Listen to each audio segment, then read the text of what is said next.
Hello students, welcome बच्चों।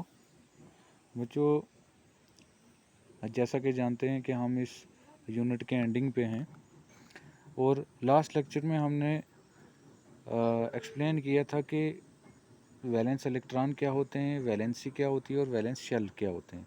तो बहुत सारे बच्चों का मैसेज आया था, मुझे उन्हें कन्फ्यूजन थी, तो बच्चे मैं क्लियर कर दूं कि वैलेंसी और वैलेंस शेल और वैलेंस इलेक्ट्रॉन दोनों बहुत अलग चीज़ हैं।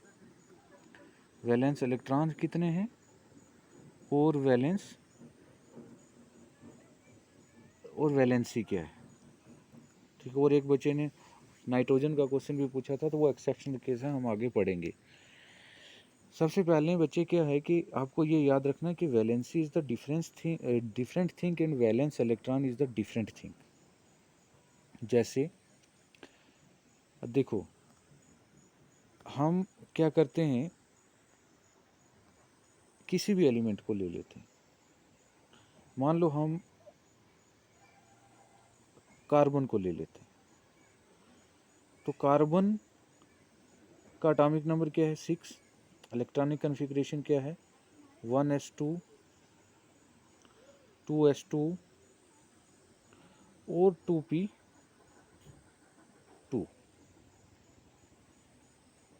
ठीक है।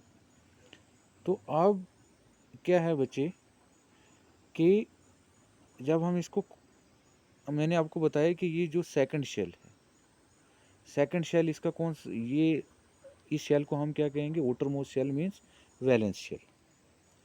अब इसमें आउटरमोस्ट शेल में कितने इलेक्ट्रॉन्स हैं, ठीक है, वो हमने देखने हैं। तो आउटरमोस्ट शेल में हम देखें, अगर इसको खोल के लिखें तो कैसे लिखेंगे हम? 2s में 2 इलेक्ट्रॉन से मीन्स एक क्लॉकवाइज और दूसरा एंटी क्लॉकवाइज। सिमिलरली 2p में अगर हम देखें तो 2p में हमारे पास 2 इलेक्ट्रॉन, ठीक है। इट मीन्स यहाँ पे अगर आप देखें तो 1 2, एक ये क्लॉकवाइज, एंटी क्लॉकवाइज 3 एंड 4, हमारे पास वैलेंस इलेक्ट्रॉन्स जो हैं वो कितने हैं? 4 हैं। वैलेंस इलेक्ट्रॉन्स कितने हैं? 4 हैं। अब बात आती है किसकी? वैलेंसी की। अब बात किसकी आती है बच्चे? वैलेंसी की। तो समझना है, वैलेंस इलेक्ट्रॉन 4 थे। वैलेंसी की बात आती है तो वैलेंसी होता है कि वो एलिमेंट कितने बॉन्ड बना सकता है, कितने बॉन्ड बना सकता है। वैलेंस इलेक्ट्रॉन हो गया कि आउटरमोस्ट शेल में कितने इलेक्ट्रॉन्स हैं, और वैलेंसी हो गया कि वो इलेक्ट्रॉन्स जो कि आउटरमोस्ट शेल में है वो कितने बॉन्ड बना सकते हैं। अब बॉन्ड बच्चे याद रखना है कि वही इलेक्ट्रॉन्स बनाएंगे जो अनपेयर्ड होंगे। मान लो कि अगर इलेक्ट्रॉन्स पेयर्ड फॉर्म में हैं तो वो बॉन्ड नहीं बनाएंगे। अगर हमारे पास अनपेयर्ड इलेक्ट्रॉन है तो अनपेयर्ड इलेक्ट्रॉन जो है वो बॉन्ड बनाएगा। अब कन्फ्यूजन जहाँ से क्रिएट होती है वो ये होती है, समझो अच्छे से, वो ये है कि कार्बन, सर आप बोल रहे हो कि कार्बन का एटॉमिक नंबर 6 है, 1s2 2s2 2p2। तो सर आपने बोला 2p2 कि इसमें 2s2 और 2p2, 2s एंड 2p, ये ऐसा मैंने बताया। मैंने आपको बताया कि यहाँ पे वैलेंस इलेक्ट्रॉन्स जो हैं वो क्या हैं? 4 हैं, ठीक है। लेकिन वैलेंसी कि सर आपने अभी बोला कि वैलेंसी मीन्स कि वो इलेक्ट्रॉन्स कितने बॉन्ड बना सकते हैं, और फिर सर आपने बोला कि वैलेंसी जो है कि कितने बॉन्ड बना सकती है, ये डिपेंड करती है कि वहाँ पे अनपेयर्ड इलेक्ट्रॉन्स कितने हैं। तो 2s में इलेक्ट्रॉन्स जो हैं वो पेयर्ड हैं, तो ये तो बॉन्ड बना नहीं पाएंगे। तो यहाँ पे अनपेयर्ड इलेक्ट्रॉन 2p में 2 ही हैं, तो सर यहाँ पे कार्बन को 2 ही बॉन्ड बनाने चाहिए। कार्बन की फिर वैलेंसी हम 4 क्यों लिखते हैं, टेट्रावेलेंट क्यों लिखते हैं? कार्बन 4 बॉन्ड कैसे बनाता है? तो बच्चे ये याद रखना है कि आपने देखना है कि यहाँ पे एक हमारे पास खाली आर्बिटल है। क्या है? खाली आर्बिटल है। अभी इस स्टेट में कार्बन जो है वो ग्राउंड स्टेट में, कौन सी स्टेट में है? ग्राउंड स्टेट में। अब जब हम कार्बन को एनर्जी देंगे, हीट करेंगे, जब भी हमें रिएक्शन करवानी होती है तो हम क्या करते हैं, हीट करते हैं किसी भी पार्टिकुलर सब्सटेंस को। तो ऐसे ही हम कार्बन को भी हीट करेंगे। तो जब हम कार्बन को हीट करेंगे तो उसकी एक्साइटेशन होगी इलेक्ट्रॉन्स की, कि इलेक्ट्रॉन्स अब यहाँ से जंप करके, जो पेयर्ड इलेक्ट्रॉन है वो कहाँ चला जाएगा, यहाँ चला जाएगा, यहाँ चला गया। तो इसका एक इलेक्ट्रॉन यहाँ से चला गया जंप करके यहाँ पे। तो अब हमारे पास अनपेयर्ड इलेक्ट्रॉन कितने हैं, 1 2 3 और 4। ठीक है, तो हमने क्या लिखी, वैलेंसी इसकी क्या है, 4 है, और वैलेंस इलेक्ट्रॉन भी कितने हैं, 4 हैं। ये डिपेंड करता है कि हमारे पास कोई उसके साथ वैकेंट ऑर्बिटल है या नहीं। अगर वैकेंट ऑर्बिटल है तो वो क्या करेगा, इलेक्ट्रॉन एक्साइट हो जाएंगे, अनपेयर्ड हो जाएंगे और बॉन्ड बना लेगा। ठीक है, तो यहाँ पे कार्बन जो है 4 बॉन्ड बना रहा है। अब एक बच्चे का क्वेश्चन था कि सर आपने नाइट्रोजन का गलत पढ़ाया है। तो गलत नहीं पढ़ाया बच्चे, देखो नाइट्रोजन, ये चीज़ें आपको जो जो आगे जाते जाओगे क्लियर होता जाओगे, पहले ही एजम्पशन नहीं किया करो। नाइट्रोजन का एटॉमिक नंबर क्या है, 7। अगर हम इसकी इलेक्ट्रॉनिक कॉन्फ़िगरेशन देखें तो क्या है, 1s2 2s2 2p3। ठीक है, तो यहाँ पे नाइट्रोजन जो है हमारे पास, यहाँ पे देखें 2s2 और 2p3।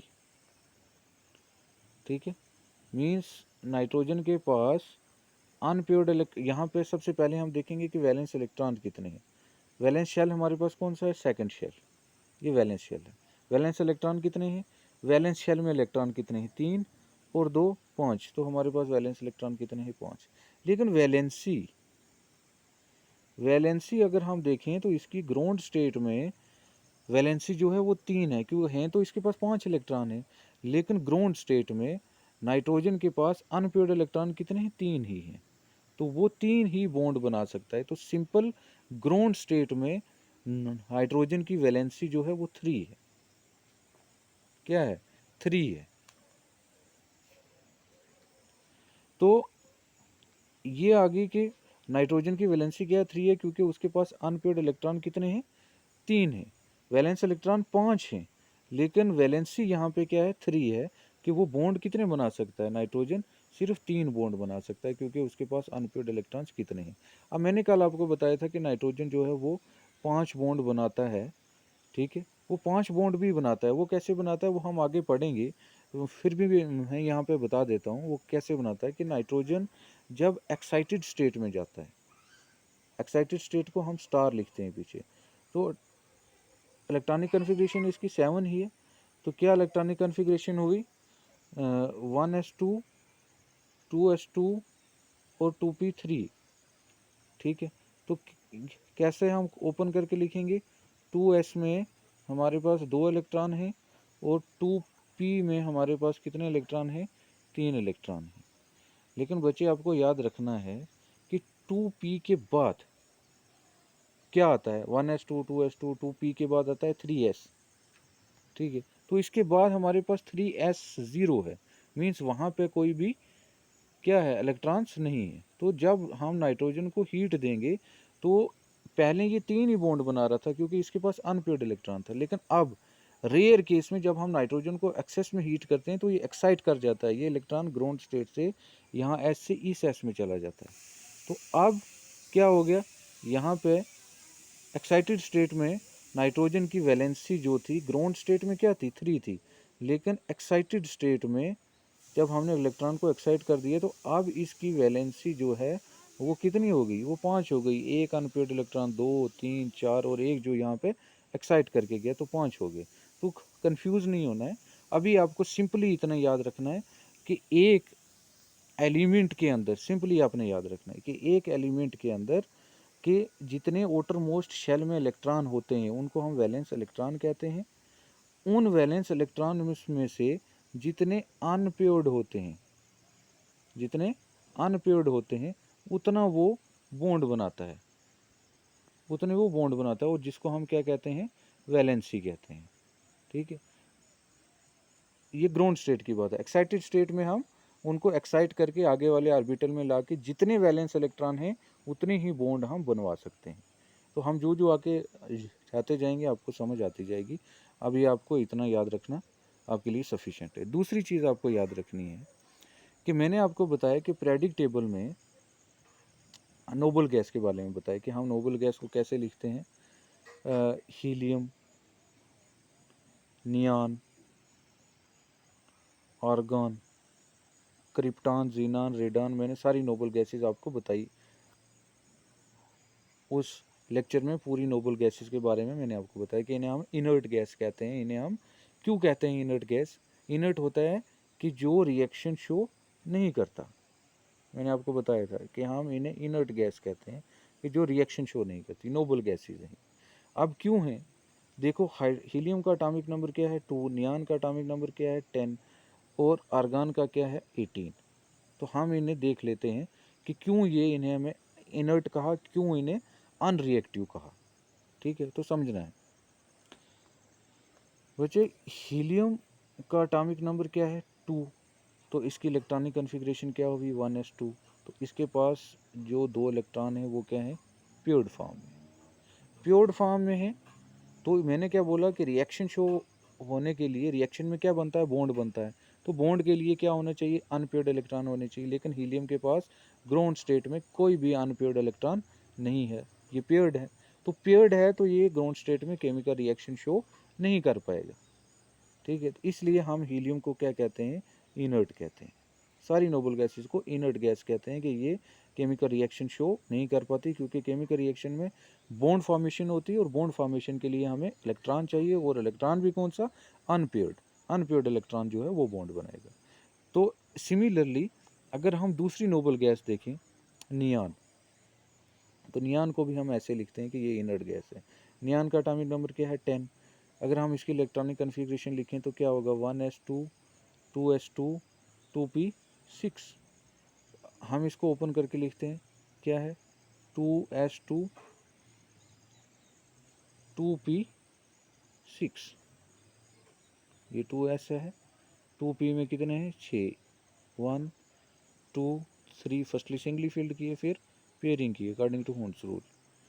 तो देखो आप, हालांकि इसके पास वैलेंस इलेक्ट्रॉन कितने हैं 8, लेकिन इसकी वैलेंसी 0 है। क्यों? क्योंकि इसके पास अनपेयर्ड इलेक्ट्रॉन ही नहीं है बॉन्ड बनाने के लिए। ये भी पेयर्ड, ये भी पेयर्ड, ये भी पेयर्ड, ये भी पेयर्ड। ठीक है, तो ओवरऑल नियान भी क्या करेगा, ये अनरिएक्टिव है, इसलिए हम इसे क्या कहते हैं, इनर्ट कहते हैं। ऐसे ही आप किसी भी नोबल गैस की electronic configuration, helium, neon, argon, krypton, xenon, radon, किसी भी की भी उठा के देख लो, वो सारी क्या होंगी, फुली फिल्ड होंगी। मतलब कोई भी अनपेयर्ड इलेक्ट्रॉन नहीं होगा, और जब अनपेयर्ड इलेक्ट्रॉन नहीं होगा तो वो केमिकल रिएक्शन शो नहीं करेगा। अब नेक्स्ट चीज़ जो है, जो हम आज पढ़ने जा रहे हैं, वो समझना है बच्चे, कि जो भी हम ऑर्बिटल की फीलिंग करते हैं, मान लो हम पी ऑर्बिटल ले लेते हैं, हम ऑर्बिटल की, इस चीज़ से आपको क्लियर होगा कि क्यों क्रोमियम की एक्सेप्शनल इलेक्ट्रॉनिक कन्फिग्रेशन क्रोमियम और कॉपर की, अगर आपने अच्छे तरीके से समझा हो। तो अगर आपने उनकी इलेक्ट्रॉनिक कन्फिग्रेशन की होगी अपने नोटबुक पे, तो आपको समझ आएगी कि वहाँ पे क्यों एक्सेप्शनल है। अगर हम इस पी को देख लें तो हम इस पी को बच्चे 3 तरीके से भर सकते हैं। मान लो कि इस पी में हमारे पास 6 इलेक्ट्रॉन, तो 6 इलेक्ट्रॉन हम कैसे भरेंगे, 1 2 3 4 5 और 6। ये जो 6 आ सकते हैं और 6 के 6 इसमें आ गए, इसको हम कहते हैं फुली फील्ड। इसको हम क्या कहते हैं, फुली फील्ड कहते हैं, समझना अच्छे से। दूसरा, इसमें हम कैसे भर सकते हैं कि या तो 3 इलेक्ट्रॉन्स होंगे, पेयरिंग नहीं होगी, 3 इलेक्ट्रॉन इस एंगल से आ सकती है, इसको हम बोलेंगे हाफ फील्ड। ये क्या है, हाफ फील्ड है। ठीक है, तीसरा, तीसरा है कि ये 3 ऑर्बिटल हैं, मान लो इसमें 5 इलेक्ट्रॉन हैं, तो 5 हम कैसे भरेंगे, 1 2 3 4 और 5। अब इसमें क्या हो गया, 2 इसमें हो गए, 2 इसमें हो गए और 1 इसमें हो गया। ठीक है, तो इसको हम बोलेंगे partially field.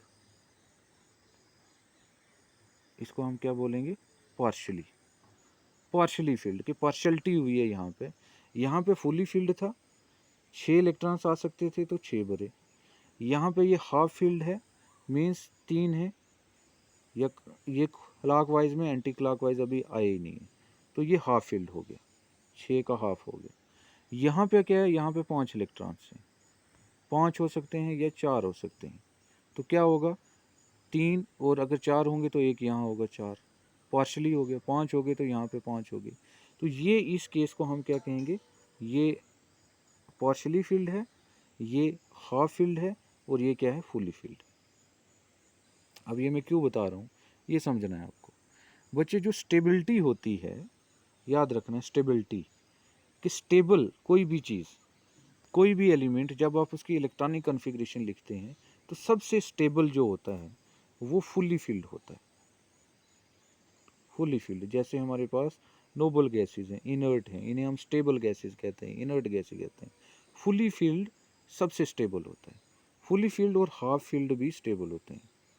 Half field, fully field और हाफ फील्ड हमारे पास स्टेबल होते हैं। क्यों स्टेबल होते हैं ये भी बताएंगे, याद रखना। फुली फील्ड और हाफ फील्ड ये क्या होते हैं, स्टेबल होते हैं। अब मैंने आपको फुली फील्ड की एग्जांपल भी बता दी और हाफ फील्ड की भी बता दी कि क्या फुली फील्ड होता है और ऐसे हाफ फील्ड होता है, वो स्टेबल होते हैं। लेकिन तीसरी चीज़ क्या थी, पार्शली फील्ड, कि पार्शली फील्ड जो था, जिसमें पार्शलिटी हुई है, पार्शली फील्ड में वो हमारे पास अनस्टेबल होते हैं। वो हमारे पास क्या होते हैं, अनस्टेबल होते हैं। समझना है आपने। फुली फील्ड और हाफ फील्ड हमारे पास क्या होते हैं, स्टेबल होते हैं, लेकिन पार्शली फील्ड जो होते हैं वो क्या होते हैं, अनस्टेबल होते हैं। रीज़न है इसका बच्चे, सिमिट्री, याद रखना आपने। रीज़न इज इट सिमिट्री, कि जिस चीज़ की सिमिट्री होती है वो स्टेबल होता है। याद रखना है, जिस चीज़ की सिमिट्री होती है वो क्या होती है, स्टेबल होता है, और जिस चीज़ की सिमिट्री नहीं होती वो क्या होता है, अनस्टेबल होता है। अब सिमिट्री क्या है, मान लो आप अपने बॉडी, आपकी बॉडी है, आपने अपनी बॉडी को बीच में से काट लिया, ठीक है, तो ये बॉडी इक्वली जो है वो 2 पार्ट में डिस्ट्रीब्यूट हो जाएगी। आपका नोज़, आइज़ 2 हो जाएंगे, ईयर 2 हो जाएंगे, ऐसे बॉडी पार्ट पूरे जो हैं वो 2 हो जाएंगे। तो इसको हम क्या कहते हैं, सिमिट्री। इसको हम क्या कहते हैं, सिमिट्री कहते हैं। तो जिस चीज़ की सिमिट्री होगी वो क्या होगा, स्टेबल होगा।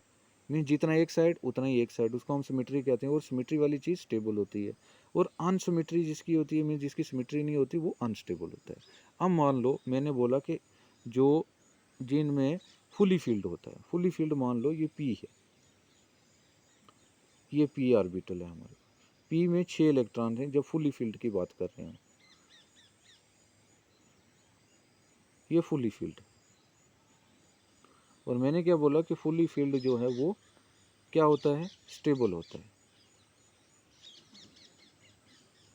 क्यों स्टेबल होता है आप समझ रहे हैं। मान लो हम इसको यहाँ से सेंटर से काट लें, तो क्या होगा, ये 3 इलेक्ट्रॉन एक साइड और ये 3 इलेक्ट्रॉन एक साइड, बिल्कुल सेंटर से। तो ये क्या है, इसकी सिमिट्री है। ये क्या है इसकी, ये सिमिट्री है, ठीक है। तो फुली फील्ड जो होते हैं वो क्या होते हैं, स्टेबल होते हैं।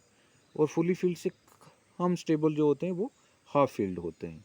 सबसे ज़्यादा स्टेबल फुली फील्ड, फिर हाफ फील्ड।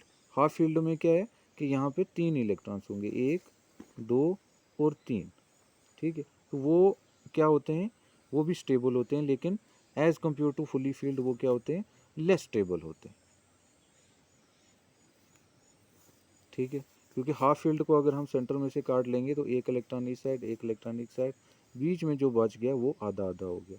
तो उसमें भी सिमिट्री है, लेकिन फुली फील्ड में ज़्यादा सिमिट्री है। तो फुली फील्ड ज़्यादा स्टेबल है, हाफ फील्ड उससे कम स्टेबल है।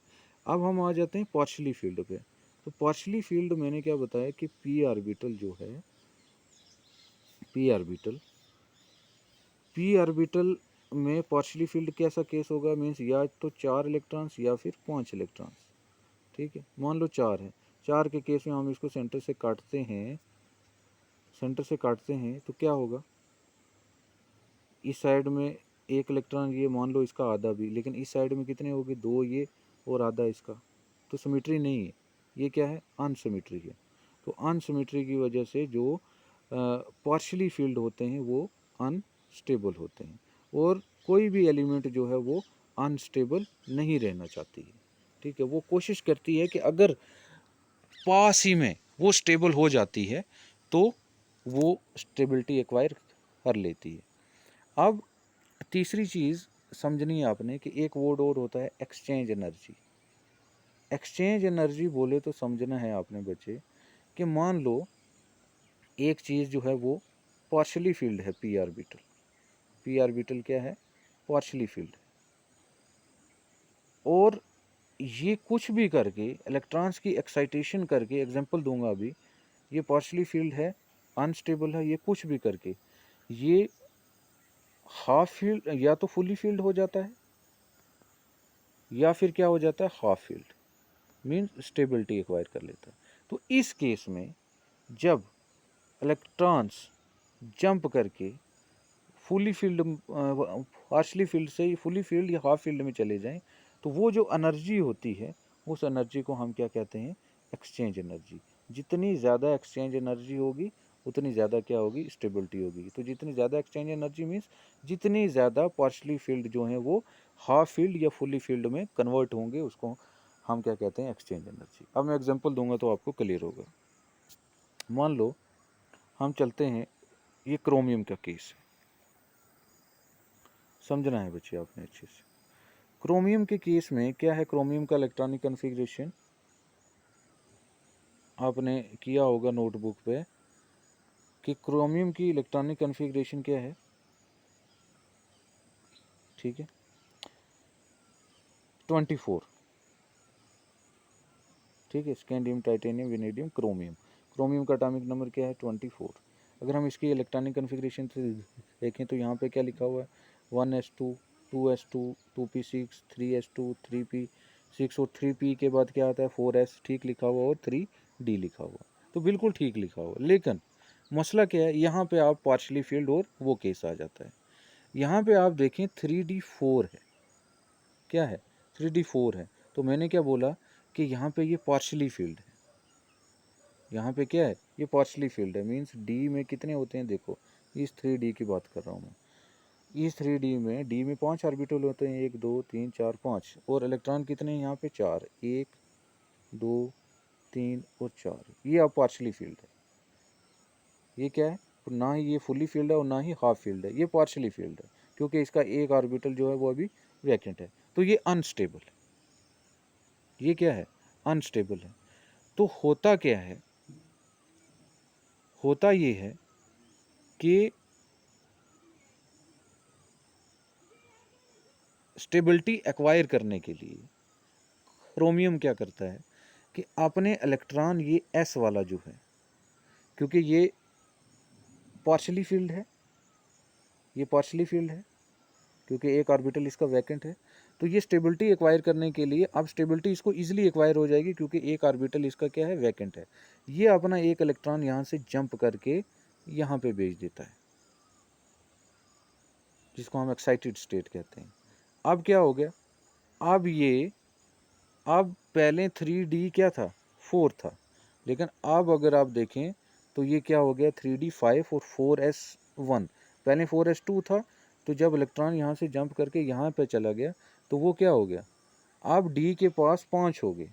d के पास पहले क्या थे? 4 थे, तो अब क्या हो गए? 5 थे, हो गए 1 2 3 4 5। तो पहले पार्शली फील्ड था, अब ये क्या हो गया? हाफ फील्ड हो गया। तो हाफ फील्ड वाली जो है, इसको हम क्या कहते हैं? ये स्टेबल है। तो क्रोमियम जो है वो इजीली स्टेबल हो सकता है सिंपली अपने s के इलेक्ट्रॉन्स को एक्साइट करने से। पहले 2 इलेक्ट्रॉन थे, यहाँ पे 2 थे, वही 2 में से एक इलेक्ट्रॉन इसने एक्साइट करके आगे भेज दिया d में, तो d स्टेबल हो गया भाई।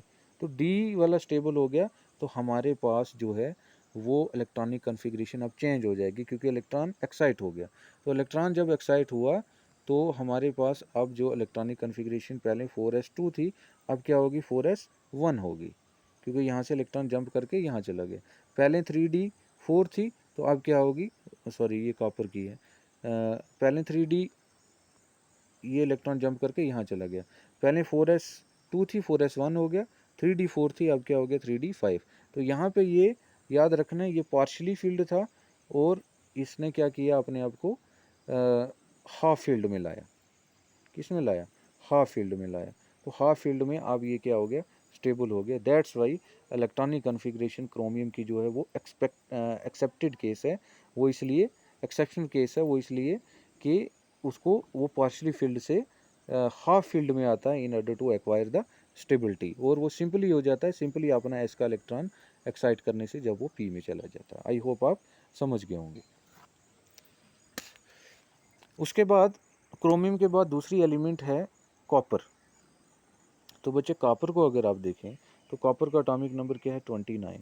जब हम इसकी इलेक्ट्रॉनिक कन्फिग्रेशन लिखते हैं तो 1s2 2s2 2p6 3s2 3p6 4s2 3d9। ठीक है, हमने अपनी तरफ से सही लिखा है, लेकिन देखना है आपने, याद रखना एटॉमिक नंबर 1 से लेकर 30 तक दो ही एक्सेप्शनल केस हैं, क्रोमियम और कॉपर। क्रोमियम और कॉपर एटॉमिक नंबर 24 और 29।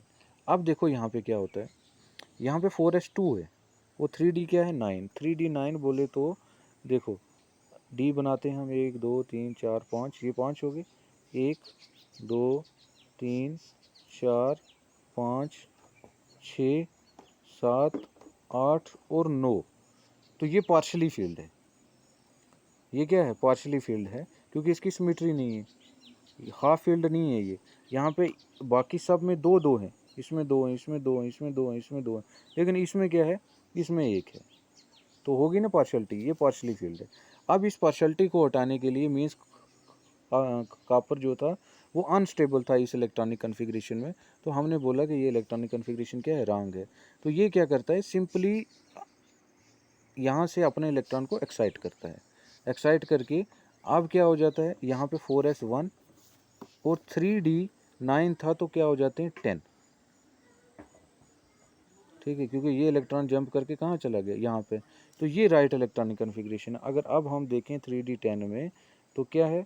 1 2 3 4 5, ये 5 ऑर्बिटल हैं, 1 2 3 4 5 6 7 8 9 और 10। तो अब इसमें 10 के 10 इलेक्ट्रॉन आ गए, हर एक ऑर्बिटल में 2 हो गए, तो इसको हमने क्या कहा? फुली फील्ड है।